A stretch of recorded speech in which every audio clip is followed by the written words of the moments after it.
James Marion sering dipuji sebagai penemu alat bantu medis yang sangat penting. Beliau bikin alat yang namanya spekulum, yaitu alat medis yang digunakan dokter untuk membuka dan memeriksa area wanita, lubang pantat, hidung, atau telinga. Tapi, alat itu ditemukan dari hasil eksperimen brutal. Beliau ini pinter dan juga tolol di saat bersamaan. Bro berpikir, kalau wanita berkulit hitam itu kebal terhadap rasa sakit, makanya dia melakukan percobaan kepada ratusan wanita kulit hitam dengan memasukkan alat buatannya ke dalam tubuh mereka tanpa dibius dan tanpa disterilkan terlebih dulu. Alhasil, wanita-wanita itu mengalami infeksi dan banyak yang meninggal dunia. Penemuannya emang berpengaruh besar dan sangat berguna sampai saat ini. Tapi cara dia melakukan eksperimen itu sampai sekarang masih jadi perdebatan dan dianggap tak etis.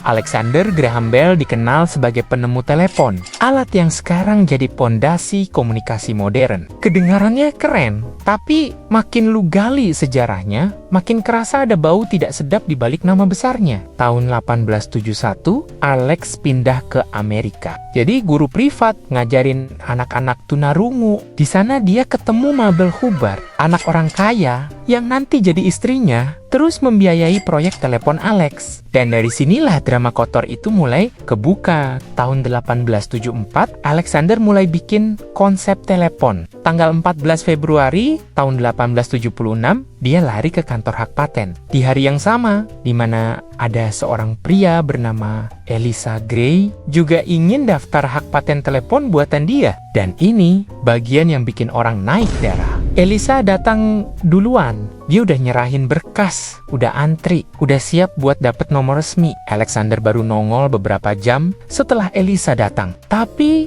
yang menang hak paten kok malah Alex. Elisa ngamuk lah. Terus dalam waktu 2 tahun, dia menuntut Alex di pengadilan sebanyak ratusan kali. Tapi kalah mulu. Orang-orang pada curiga kalau kekayaan keluarga istrinya Alex yang berperan penting di keputusan pengadilan. 10 tahun kemudian, di tahun 1886, muncul nama baru, yaitu Antonio Meucci. Dan nama inilah yang bikin reputasi Alex makin goyang. Karena Antonio ternyata bikin konsep telepon 20 tahun sebelum Alex. Alex baru mulai tahun 1874, sedangkan Antonio udah bikin di tahun 1855.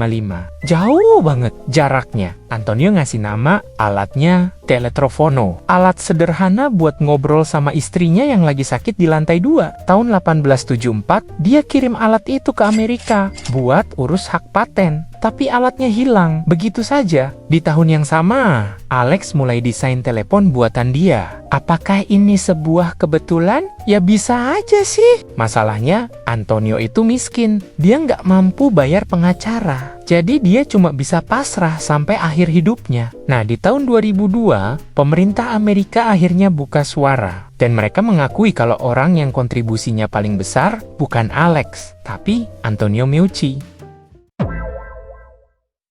James Watson ini contoh nyata orang pinter tapi bajingan. Orangnya jenius tapi kelakuannya menjijikkan. Dia dapat Nobel bareng Francis Crick dan Maurice Wilkins di tahun 1962. Penghargaan itu didapat gara-gara penemuan struktur DNA di tahun 1953 yang sekarang jadi fondasi biologi modern. Masalahnya, di balik kejeniusannya itu, dia ngelakuin hal yang bener-bener brengsek. Dia itu tukang bully perempuan. Dan salah satu korbannya adalah Rosalind Franklin, seorang ilmuwan wanita yang jago di bidang foto X-ray. Rosalind berhasil motret DNA dengan sangat jelas. Foto legendaris ini dikenal sebagai foto 51. Dan lu tahu apa yang James Watson lakukan? Dia melihat foto itu diam-diam, tanpa izin. Dan dari foto itu, dia akhirnya dapat petunjuk kalau DNA itu bentuknya tangga spiral. Dan berkat foto itu, dia bisa dapat Nobel Prize. Rosalind Franklin meninggal tahun 58. 4 tahun kemudian, di tahun 62, James dan kawan-kawan dapat Nobel tanpa kasih kredit ke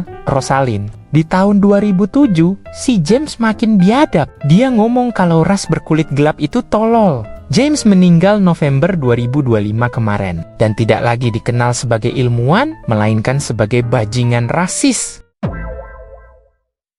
Fritz Haber adalah contoh manusia cerdas yang menyelamatkan dunia. Karena Bro menemukan teknik rahasia supaya pupuk sintetis bisa diproduksi secara massal. Teknik itu membuat hasil panen di dunia naik ratusan kali lipat. Tanpa temuannya, kelaparan di dunia jauh lebih parah dari saat ini. Tapi ternyata, di sisi lain, Bro adalah psikopat. Pada tahun 1914, Perang Dunia Pertama terjadi. Dia memodifikasi gas klorin menjadi senjata kimia yang menewaskan ribuan tentara hanya dalam hitungan menit. Melihat Fritz yang dulunya baik hati, tapi sekarang jadi psikopat, istrinya kecewa dan menghabisi dirinya sendiri karena malu. Setelah mengubur istrinya, Bro tetap lanjut bikin senjata pemusnah massal sampai akhir hidupnya.